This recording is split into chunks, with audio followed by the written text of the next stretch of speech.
بسم الله. اليوم إن شاء الله سنحاول أن نشرح قواعد حساب مساحة مجموعة من المضلعات. نبدأ أولا بحساب متوازي الأضلاع ثم المثلث والمعين وشبه المنحنى.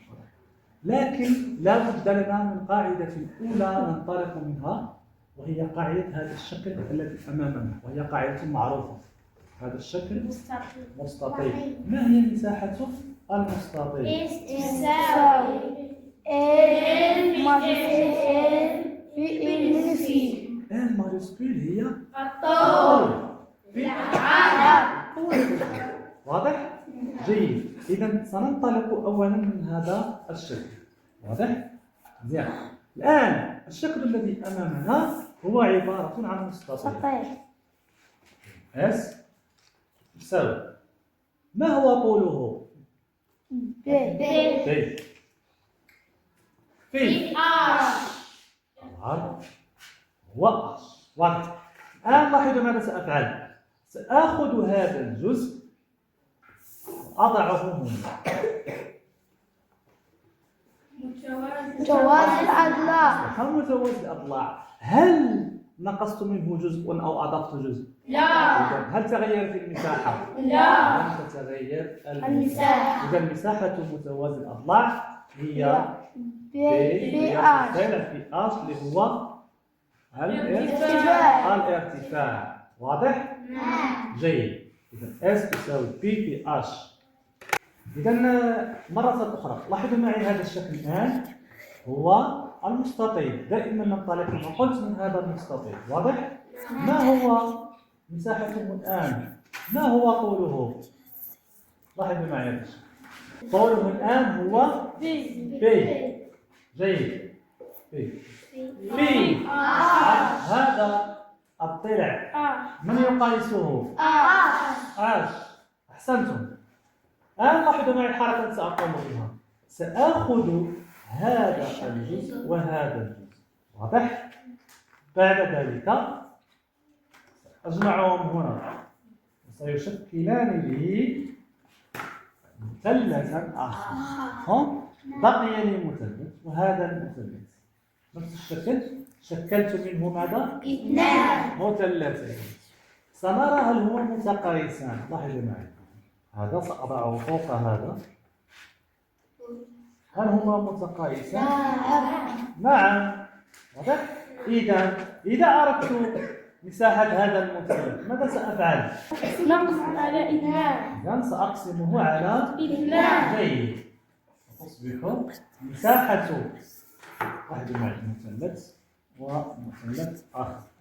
إذا مساحة المثلث هي مساحة المستطيل قسمتها على اثنان. هذا المثلث ب هو قياس الضلع، قياس القاعدة، وأش هو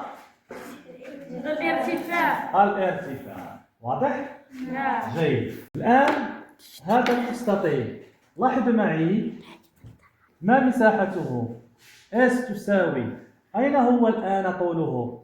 الدي ماجستي. إذا عندي هذا الضلع هو هذا هو الدي ماجستي. في هذا ديمينسكي. ديمينسكي. واضح؟ نعم. سنترك هذه القاعدة هنا دي ماجسكيل في الدي مينسكيل الطول في العرض. واضح؟ الآن نتركها جانبا. لاحظوا معي ماذا سأفعل. سآخذ هذين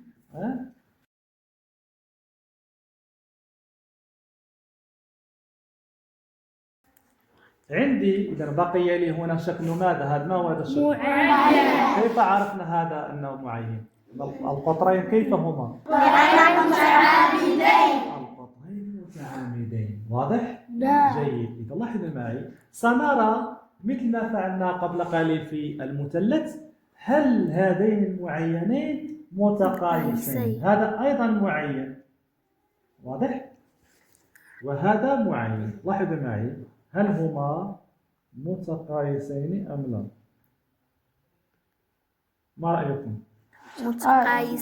متقايسين. واضح؟ هما متقايسين. إذا فمساحة المعين هي مساحة هذا المستطيل. ماذا فعلت؟ قسم على اثنين. إذا مساحة المعين دي ماجيسكول ماذا تعني؟ قطر كبير. حسن جدا. والدي مينيسكول القطر الصغير القطر الكبير في القطر الصغير مقسوم على اثنان. هذه هي مساحة المعين المعين. أحسنتم. الآن لاحظوا معي هذا الشكل متوازي الأضلاع. متوازي الأضلاع، أليس كذلك؟ نعم. ما هي قاعدة متوازي الأضلاع كما قلنا؟ إذا متوازي الأضلاع تساوي قياس الضلع الضلع الكبير في حسن جدا في الارتفاع. لاحظوا معي هذا الضلع من هنا إلى هنا إلى هذا الجزء هي بي ماجيسكول. زائد هذا الجزء من هنا إلى هنا يقايس ماذا؟ يقايس هذا الجزء، أليس كذلك؟ نعم. إذا زائد بي، هذه بي وهذه بي، أليس كذلك؟ بي مينيسكول بي ماجيسكول تعطيني هذا الجزء، ثم بي مينيسكول هذا الجزء يقايس هذا الجزء، واضح؟ نعم. إذا هذا الآن أعطاني فقط قياس الضلع جزء زائد هذا، أعطاني هذا الجزء في ارتفاع. في الارتفاع. تعطيني ماذا هذه القاعدة؟ حساب مساحة متوازي الأضلاع، أليس كذلك؟ لاحظوا ماذا سأفعل. سآخذ هذا الجزء وهذا الجزء قسمته، واضح؟ قسمته إلى اثنان. فنرى الآن هل هذين الجزئين متطابقين مثل ما فعلنا مع الأشكال الأخرى. هذا شبه ماذا أعطاني الآن؟ شبه منحرف. هذا شبه منحرف. لاحظ معي هل هما متقايسان؟ لا. إذا متقايسان. هذا يقايس هذا. واضح؟ لا. إذا مساحة متوازي الأضلاع هذه مقسومة على اثنان. واضح؟ نعم. إذا بي ماذا تعني؟ القاعدة الكبرى و بي مينيسكول القاعدة الصغرى في آش. إذا هذا شبه منحرف. الله يعفو عليه. اتفقنا؟ نعم. جيد، أحسنتم.